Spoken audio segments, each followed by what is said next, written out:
Indewo, Indiebo. Ahembo, Bishop T.D. Jakes. Anam na BBC News Igbo. To the Igbo people, I'm deeply delighted and grateful to have this opportunity to spend a few moments sharing with you. And learning more about you has been something that has fascinated me very much. All right. So we are delighted to have you on our platform, and we just want to ask, how did this whole Igbo thing come about? We heard in the news some time back that you traced your roots to be from the Igbo people. How did that come about? Why did you even go that far to start tracing your roots? So it all started when Henry Louis Gates, who was at Harvard, decided to do this DNA testing to see where my ancestry came from. And so it was me, it was Oprah Winfrey, it was Quincy Jones, and several other people who participated in the initial study. And mine traced back to Western Africa and to Nigeria in particular, and Igbo Mhm. were my ancestors were Igbos, and so it was fascinating. And oddly enough, I was the only one that was tested that was full-blooded African. Wow. Wow. So how did that make That's you very feel? rare. How did that make you feel? Oh, it's indescribable. Yeah, it gives us something that we as African American people don't have, which is roots. As Alex Haley would say, it gave me a better understanding of my roots. It's very interesting how similar I am personality wise to how Igbo people are described. It explains some things to me about myself that was very fascinating. And my sons and my daughters have all started studying ancestry and about Igbos and about more and more about Africa as I like to say, close the Middle Passage and reconnect with our brothers and sisters from over there. All right. So, do you have like a direct connection, or maybe you have someone that introduces you to how Igbo people do things? Do you have someone you are in direct connection with that is Igbo? Everybody who's Igbo that I run into in America will always talk to me and teach me little things that help me to understand. Lacan has been quite helpful, and I'm still in the learning process, but I find it all very, very fascinating. Great. So, what's the most fascinating thing you have seen about Igbo people? I know you have done deep research on them. So, what is it that you have found about Igbo people that you are happy about to be identified with them? Well, they're described as being hardworking and industrious, innovative, with a strong business acumen. I deeply relate to that. Uh, Upwardly mobile people, progressive in their thinking. It explained me to me. It's odd that I was never born there, and yet I see so many traces of that. I've always been entrepreneurial. I've always had a strong business acumen. I've always been aggressive in business as well as in faith. And though I'm more well known over there for the faith aspect of it, I own several companies. I've always had my own resources, and it just explained the way that I think to me. Okay, so did you finding out that you are Igbo have any effects on you as a person and the way you do things? Did it have like any impact on you? Well, my great grandmother was born a slave. She died when I was 10 years old, and so our family stories had passed down from the moments the boat landed, and this just confirmed what our family story had verbally and in writing form been passed down to us as well. I think it gives you it. It's hard to explain the hole that fills up to to know a little bit more about where you came from. One of the terrible tragedies of the transatlantic slave trade is not just that we were taken from our home and from our culture and from our people and from our food, but we lost our history. And history, African American history, is taught over here from the times the boat landed. And then we assumed a name that does not define us. So Jakes is actually a German name, and it only signifies who owned my ancestors. So to reach beyond the boats and beyond the chains and to touch a soil where I came from and was in fact free and to understand that my ancestors were something before they were a slave uh, is extremely gratifying and really confirms why I have such fascination with the continent of Africa and always have. My whole house is decorated with African art. I always wanted to see what success looked like in my color. And in this country, that growing up as a boy, that was a rarity. And so most of my house has African art in it. I often wear African attire. About us when I preach, I find them very comfortable. I have all kinds of them, and people send them to me from everywhere. So I often preach in them, and I have a huge following in Lagos, Nigeria, and even above Dallas, and then Nairobi, Kenya, and then Atlanta. So it's pretty global, but I have a strong constituency in South Africa and Mozambique, and so they we talk back and forth. So when I'm in Nigeria, I experience the food, and so I'll eat the fufu and the jollof rice and have those kinds of experiences, and it's really nice to me, really nice. Okay, let's talk about the food you have had in Nigeria. Can you, aside the fufu, what soup have you had in there? Have you had like local Igbo made food? Oh, I probably had more than I can name because I go to Ghana quite often, Accra, and I go to Lagos quite often, and some of it I don't even know the names of. What I have learned about the food is that it is almost always hot and spicy, and and so I've been trying to duplicate the spice. You cannot find that particular type of spice in the United States. So now I'm trying to get our oxtail to taste like yours. Uh, Oh, you make oxtail now. yeah. But the thing about it, I ate it before, but oxtail over there is so hot it makes your head sweat. And I liked it. You know, I liked it. So I'm trying to imitate it. I haven't been able to do it, but I try. Right. All right. So let's talk about the governance in Africa, and I don't know if you follow the politics in Africa, in Nigeria particularly. Just a little. Okay. So if you know, if you follow it, you would know that the Igbo people have been fighting for secession from Nigeria. And if you, there was the civil war in 1950, 1967. That's like 50 years ago. And Yes. since the civil war, the Igbo people have been trying to fight for self-determination for their own state in Nigeria. And I wanted to know if what you think about the whole scenario, watching from outside and looking at what is going on and the whole agitation by the Igbo people, what you think about it, and how the Igbo people are managing the whole situation. If what do you think? Uh, I would be reluctant to go too far in giving advice on a political matter of that magnitude. I think it's very important that the people who address it are the people who live in that environment.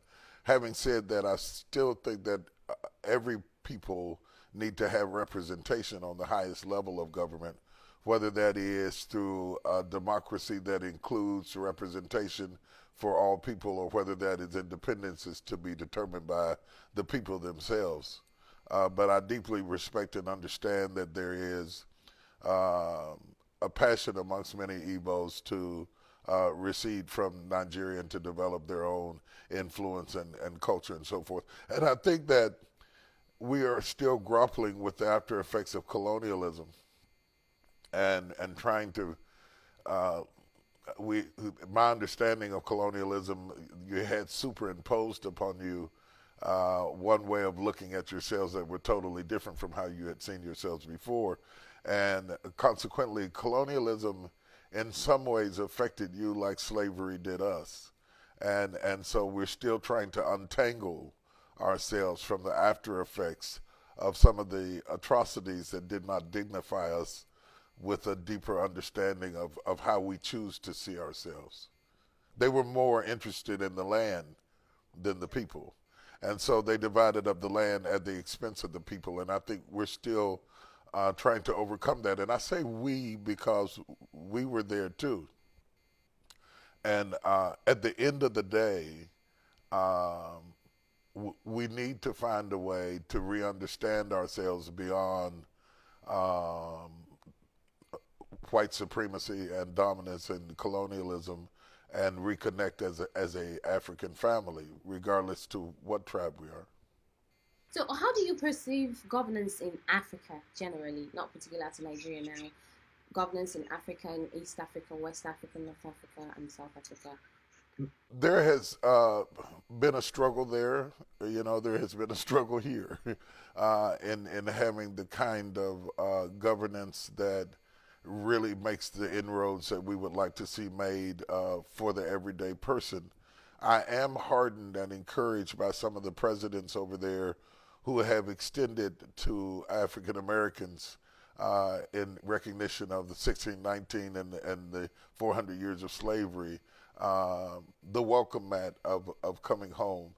There are some interesting discussions being had about waiving visas and giving dual citizenship, which is deeply meaningful. I cannot even explain to you how deeply meaningful that is to many African Americans. And I think that consequently you will see a greater influx of African Americans who are actually moving into places like Ghana and Nigeria and even into Kenya and different places like that.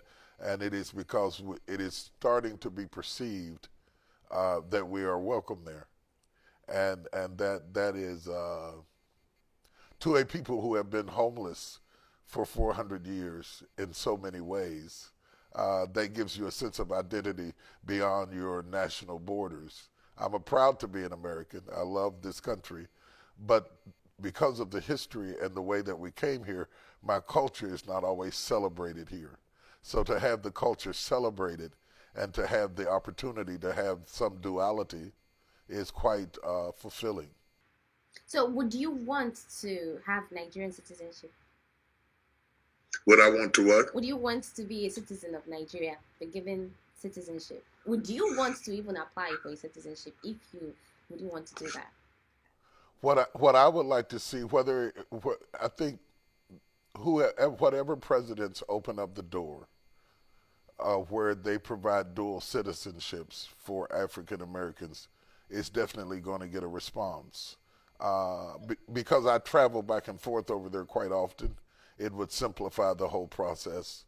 And to be honest with you, there's a huge opportunity for Africans of all parts of the continent and African Americans to come together for business, for prosperity. I was planning to host at Martha's Vineyard, which is an area where a lot of prominent African Americans meet in August.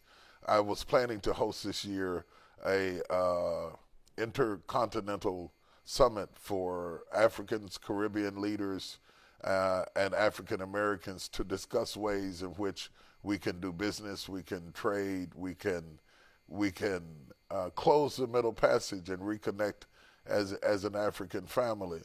And I think from a business and economic perspective, the time is now. And it is accentuated by the fact that we have the kind of technology that makes it possible for me to be sitting in Dallas, Texas, and talking to you in Nigeria. That was an opportunity our parents and our grandparents did not have. But I don't think that we are using those opportunities to their fullest capacity to create trade and aid and assistance and cultural awareness. And sometimes when we are dealing with pandemics such as the types that we are dealing with now, it creates an opportunity for us to have dialogue. We have adopted a hospital in Kenya, and we're able to send ventilators to that hospital. We have more reasons to be together than we do to be divided. We have dug quite a few boreholes in different parts of Africa and built houses, particularly in South Africa. I think we are better. together than we are apart. But there's that movement now in America specifically where some people are saying some people are more African than others. Some people are black.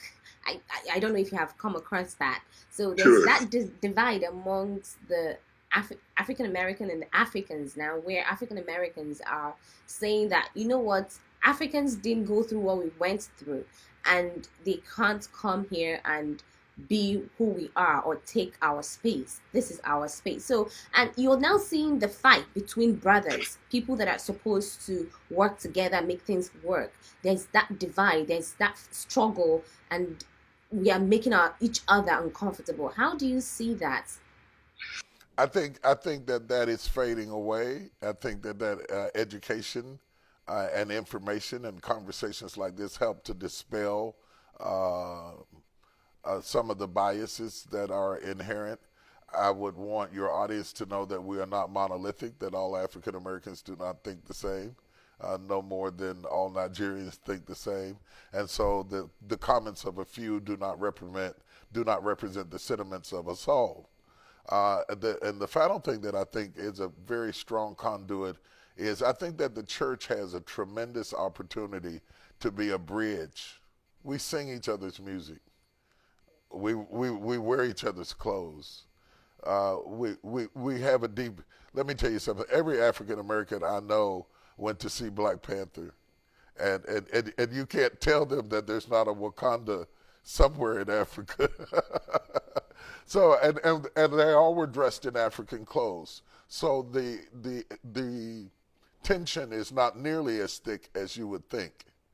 Or we wouldn't have been in every theater in America dressed in African clothes saying Wakanda forever. So we need something that you have, and you need something that we have. As technology progresses and there's a greater demand, for example, for workforce, and Africa has some of the largest amounts of emerging workforce of any other continent in the world, young people who can fulfill the demand for STEM jobs. Over the next 15 years or so, 80% of the jobs in this country are going to be in the area of STEM and STEAM. And so we have an opportunity to do it. We listen at your music. You watch us on YouTube. Uh, I don't think that there is as much animosity or division as is perpetuated by the media. All right, just to take you back a little bit to what you said earlier about governments being open for dual citizenship. Before that, having found out where your roots from, where you are from, your ancestors, where they are from, would you advise other African Americans who are confused as well about where they are actually coming from to go the same routes that you took? Not only that, not only do I think that they need to know their entire story, that it does something for your identity and your self-esteem, much like Jews do in their understanding of Israel. No matter where they are in the world, there's still some solidarity they have to where they came from. In that same sense, I think we benefit by making those connections. Several years ago, you will remember that I had a mega fest in South Africa, and I brought 5 plane loads of African Americans to South Africa for the very first time. Uh, Several years before that, I was in Kenya and brought our choir on a plane. And it was the first time that almost 90% of them had ever set foot in Africa. And you have to understand that most African Americans don't know what to imagine when you say Africa. Their ideas about Africa are images that they see on TV. And so the more that we can do to show images that update their understanding of where they came from, the more likely you are to see a greater participation of African Americans choosing various parts of Africa, exploring it as vacation sites and possible second homes. All right. So, a lot of Africans are actually moving to America, to the West, for greener pastures.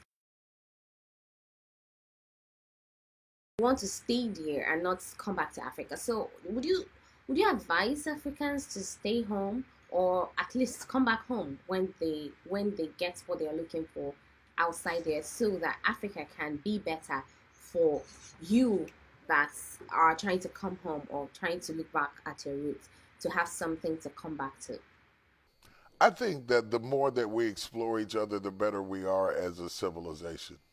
I think it's good for us to come there. I think it's good for them to come here. I think people who are well traveled tend to be much more intelligent. As to where you end up, it depends on the economic fluctuations, the medical fluctuations, and the opportunities that exist. Much like early civilizations built cities around waters, people build community around opportunities. I do think that opportunities are emerging in Africa. And even though that there's been a downturn in recent times economically, I think that that emergence will prevail over top of the temporary downturns in the market, in the economy, in the value of the economic exchange between the dollar rate and the rand and the various dollar rates that exist over there. To say to them that they should come home um, is to place a guilt trip on people that should be free. I think that we should go where we want to go.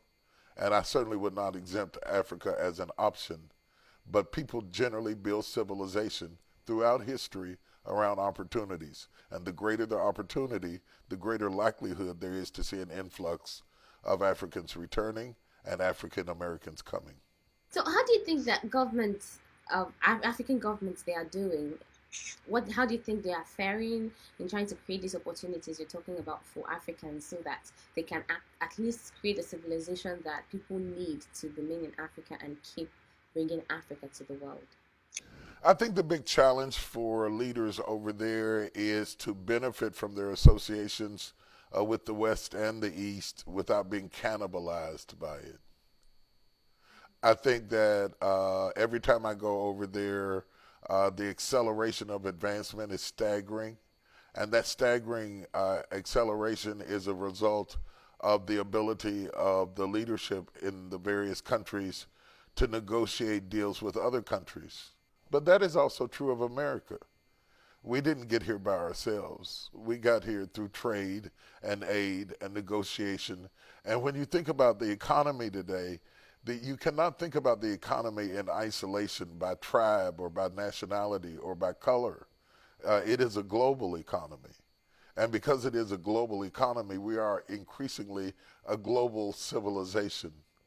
People are moving everywhere, flowing everywhere, as is their capital, as is their music, as is their food, as is their culture. You can't sequester anything about you and keep it within borders anymore because the borders are all torn down by technology.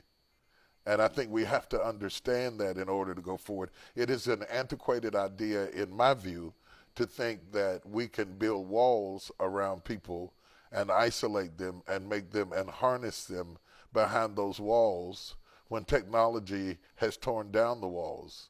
So we're watching Nollywood movies on Netflix, and it's the third largest producer in the world.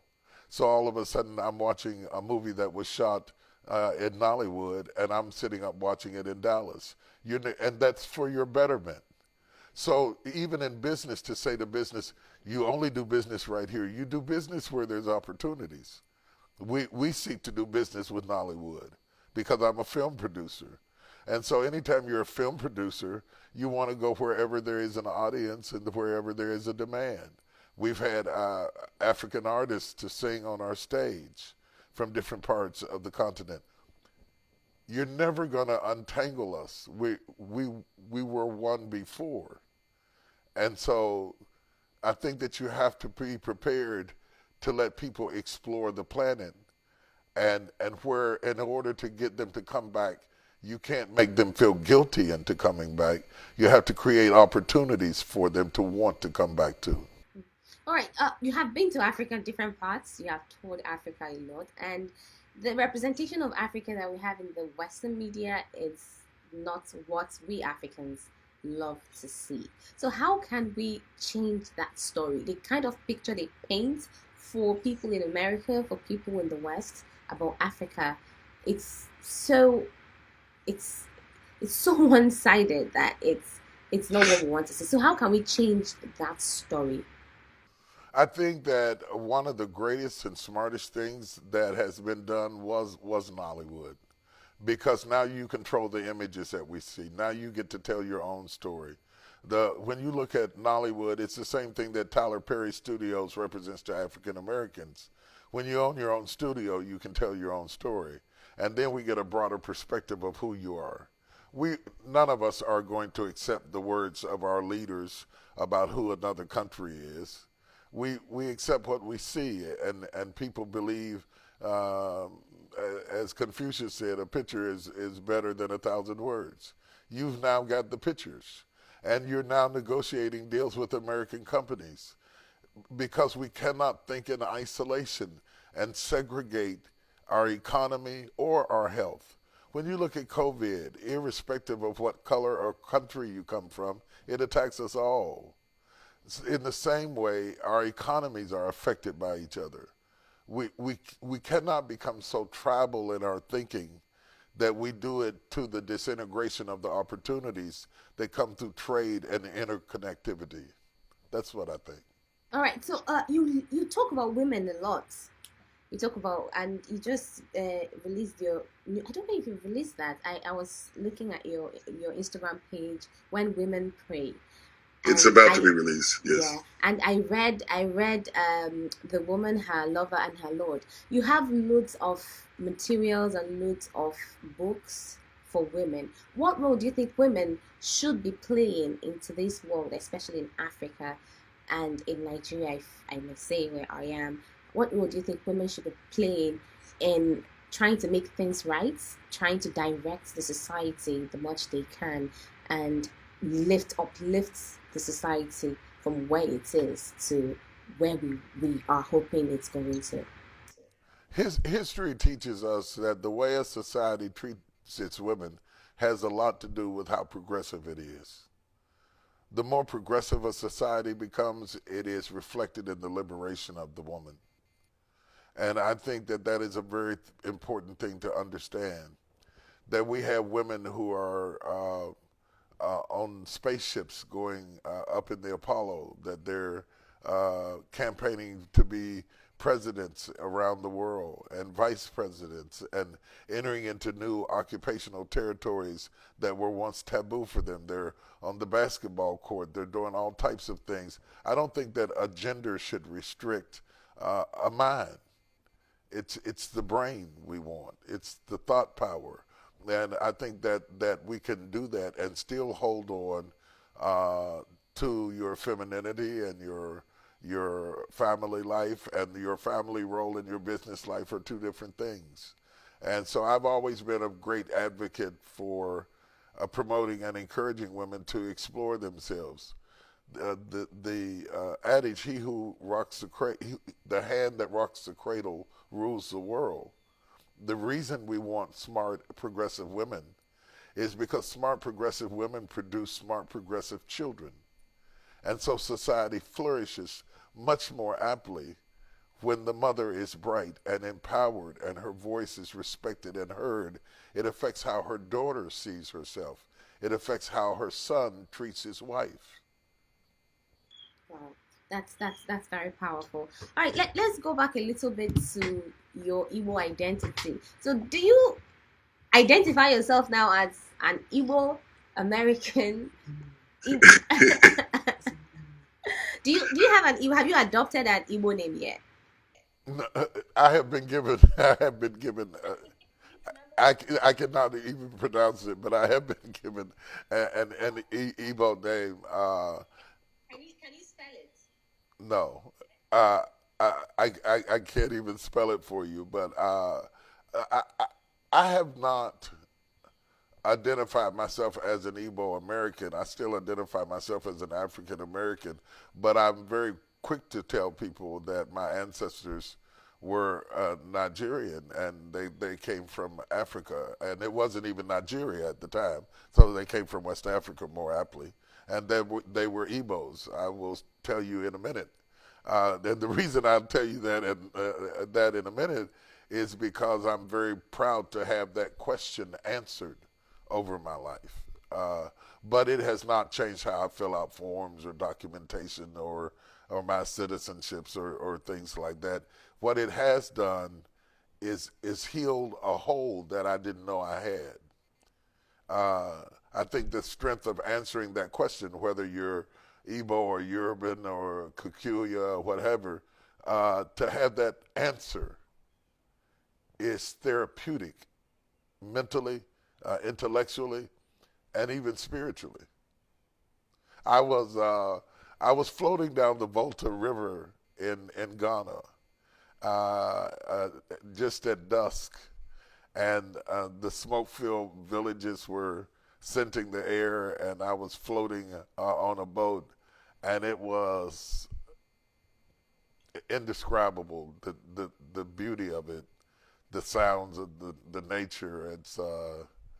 I tried to capture it. I've tried to bring it home. I've tried to teach people here. I've tried to be a voice in America for African Americans and white Americans who don't know about Africa, because there's a great deal of ignorance here about Africa. They just don't know. And I apologize for every ignorant thing that we ever said or done. They just don't know. It's not taught in our schools like that. Um, and we don't know, but we want to know, and we want to understand, and we want to perceive, and we are as curious about you as you are about us, and maybe more so.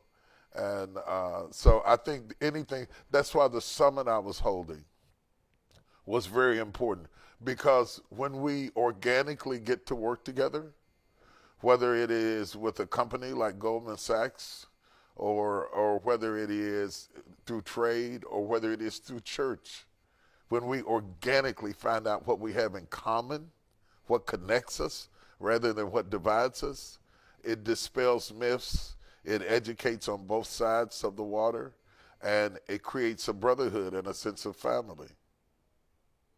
I mean, you met Lacan, who is my chief of communications, and he's yeah, and I'm American. I'm American. Don't give up on me. I grew up in West Virginia, uh, but he having that multicultural wall around me is a reflection of what I respect and what I think. I did not hire him because of his ethnicity. I hired him because of his efficiency. But I am proud to have that diversity on my staff and on my team. Mm, that's great. So, you have been to Nigeria a lot of times, and I am not sure you have been to Igbo land itself, have you? Uh, I was in Warri. Worry, you're coming close. I'm coming close. Okay, you have to tell me when I get there. I was in Warri. I was in the capital of Nigeria, yeah, Abuja. Yeah, I was in Abuja. That's where my mouth caught on fire with the oxtail and the white rice in Abuja. uh, and I have met a lot of Igbo people, even here, and they go out of their way to come up and talk to me, and tell me things and teach me things. And but I don't know that I've been in the heart of Igbo land. So if Warri didn't get me there, beyond Lagos, Warri, and Abuja, that's the only places I've been in Nigeria to date. All right. So, are you looking forward to visiting an Igbo place? We call it Ali Igbo, like the Igbo land. Are you looking forward to doing that anytime? I am looking forward to doing that, and I'm looking forward to experiencing it and learning about it. I was in a church service, and an Igbo person said to me, "This is what your language sounds like," and they started speaking in their language. And even though I couldn't understand it, it it was deeply moving to me. 400 years of an atrocity that separates you from your ancestry is quite a wound to heal. And and uh, and I think sometimes that people from the continent are so busy in Africa, are so busy trying to get what they don't have, that they don't celebrate what they do have. And that I find what they do have to be very valuable and to be very relevant. And I think that if we share the strengths of both worlds, we are better. We are much better. I've got all the pastors over here are now dressing like I dress, you know. Uh, so we are watching each other, and I think that people of influence should use their influence to enhance the conversation amongst each other, and not to depend on the images that we see through the media to teach us about who we are as a African family. Wow. All right. So just to we are rounding off now. What's the two questions? What's the greatest feeling you have had being an African American and tracing your roots back? And what advice will you give to the Igbo people, to Africans, and to your fellow African American about their roots and their and who they are? It's hard to say what the greatest experience was. I think sailing down the Volta River was the one that pops up into my mind. But every time I go, it's like going to college for me. Yeah, it is so fascinating. I really learned so much, and to sit around smart people and listen at them talk and us exchange with each other is the finest meal I've ever eaten. It's just to dine at the table of all of our cultural distinctives, and so I think that is important. What I my hope for the Igbo people, for the African people, for all people, is that as superpowers come in and add so much technology and advancement, that the culture is not snuffed out in the process, and that you understand that ownership is critical in the deals that you make around the world. If you only sell and you don't own, you'll soon be not a people at all, because ownership for all people is a sign of upward mobility. And I hope that in the negotiations, better wages are negotiated into the deal, better opportunities for upward mobility for millions of young Africans I see who are trained and equipped and need opportunities. On the other hand, there are hundreds of thousands of jobs in the U.S. that need those intellectual properties. And so we've got to find a way to bridge this gap so that people can eat and live and educate and grow effectively. If we don't learn how to dwell together as brethren, we will die together as individuals. Your business interests in Africa, where are they located? Do you have any plans for Nigeria at all? Yeah, well, I'm looking at the whole continent, and I'm not looking at it necessarily at particular countries, but where there are opportunities, particularly real estate opportunities for community development, for workforce housing, particularly interested in working with either affluent people who want to partner, or government officials who are concerned about increasing workforce housing. We can do any type of housing. We can also collaborate on bringing retail, hotels, things like that into areas if the conditions and the circumstances are correct. I'm the CEO of TD Jakes Real Estate Ventures, TDJ Rev, and we do have a global interest in extending our business far beyond our borders. We're talking in the Caribbean. We're talking a little in Kenya, and we're open to have conversations if we can facilitate a deal that enables us to either bring retail, lodging through partnerships that we have, or workforce housing into various areas of Africa, I'm very open to having those types of conversations. How easy has it been for you doing business in Africa? It has not been easy. It has not been easy. And one of the reasons that I want to hold the summit is to untangle it in such a way that we can do business more effectively. And I'm very interested in partnering with like minded business people who we can get past the corruption, we can get past the red tape, and do business amongst ourselves. There's got to be a way. There's got to be a way that reasonable men can sit down at the table and we can do like other people of the world and do business, and both people walk away having their expectations met. And I think that integrity is important in success. So I'm very interested in that. And so through our foundation, for example, we do STEAM programs, which is a variation of STEM that adds arts. And we had 5,000 students from around the world to attend our virtual experience for STEAM programs. That is just an example of the things we can do.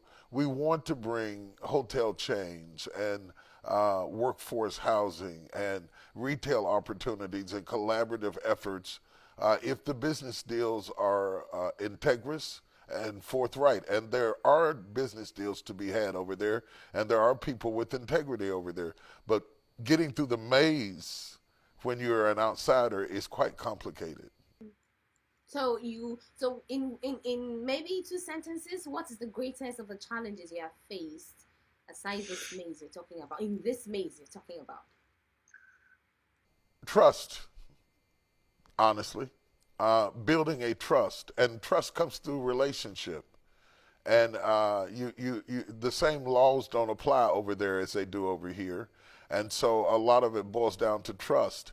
And there are certain things that people over there know about the business community that somebody from the outside could easily be hoodwinked, not knowing the history of the person. It's hard to do research over there. It's hard to do data acquisition over there to determine where are the best places to put the footprint. So it's not just about the trust of the people, but the land and the strategy of the cities going forward. Where is going to be the best place to put down a footprint for upward mobility? Those are the challenges. The opportunities, however, are endless. Every time I come to Africa, there's building, there's development, there's increase going on, and I think that there's a chance for us as African Americans and Africans to have a collaborative effort, because on the other hand, we don't have the racial complexities over there that we do over here. So it would be good for African Americans to be able to sit down at the table where we didn't have to fight through racism to get things done. So we would win because of that, and you would win because there are CEOs over hotels and corporations and airlines and all types of things that could add to the texture of the economic forecast for Africa. And we need to find a way to come together and clear the path and open up the door so that we can do business and so that we can create jobs and so that we can help each other without getting stuck in the quagmire of the loss of trust. And it's not just over there. Trust is eroding in America as well. And I think as long as our countries deteriorate in the areas of trust, money rests in trust. You put finances in a trust fund, and that's not just an accident or a play on words. Where there is no trust, there is no upward mobility. A few people will explode, but the vast majority of people will not. This cannibalizing each other's opportunities is detrimental to us on both sides of the pond. And so I want to have the kinds of conversation with trusted voices, with integrous voices, so that we can carve a pathway across the Middle Passage and be able to do things together. We have the same hair. We have the same skin. Why are we not producing our own products and sharing them amongst ourselves? We like some of the same things. Our foods are related. Why are we not interconnecting in that way? I don't understand why there aren't more people who see the urgent need for us to connect on a business level. We connect on a spiritual level.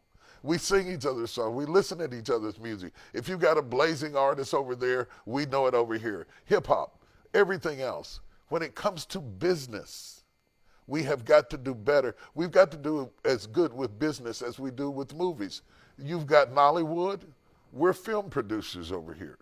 Why are we not collaborating together more effectively and disseminating content through technology? So all of those things are ways in which I think that we could enhance our relationship. As it relates to my literary works, I just released the book, or about to release, When Women Pray.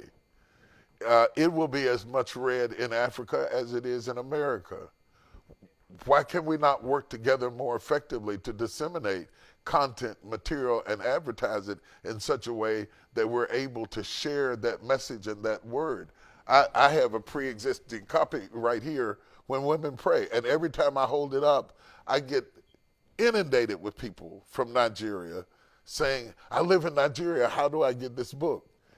Why can't I get distribution over there? More distribution, effective distribution. Those sorts of opportunities await us, and film, and television, and music, and theater in all of its capacities. And then there's real estate and retail. All of those things suffer by our separation. All right, so what do you suggest? What solutions are you proffering to this? I think it starts small. Trust in any relationship starts small, with a few people who encircle themselves together, who make a commitment together. And that's why I want to host this event. I didn't get to host it this year, but I want to host it next year with a few hundred people from the continent over there, and from the Caribbean, and from the U.S., and let's sit down and talk to each other and see if we can not wait on our leaders and our countries and our presidents to connect us. See if there's not a way that we cannot connect together amongst ourselves. And where there are presidents who are ready to really sit down and forge ahead, let's bring them to the table too, and let's have a real conversation. See, I believe that any community increases when spiritual leaders and business leaders and elected officials and community activists sit down at the table together. And we might not have everything in common, but the one thing we all have in common is the people. And if we're going to lift the people, we have to lift them in every area, and not just lift them spiritually and leave them hungry financially. We have to lift them in every area. And in order for us to do that, we must forge alliances together if we're going to be successful. If the people don't succeed, then who does the church have? If the people don't succeed, who do the governors govern? If the people don't succeed, who will buy the merchandise? Who will eat the food? Who will grow the crops? The main thing is the people themselves, and our love and our commitment to them. I believe that you can be profitable and still be purposeful. And that's the message I want to sit down at the table with a few distinguished, and I welcome suggestions of people who are serious about leaving this world better than we found it, and handing something off to our children and our grandchildren that has a better strategy than what was handed to us. And I really want to see that happen. So thank you for giving me that opportunity to add that addendum.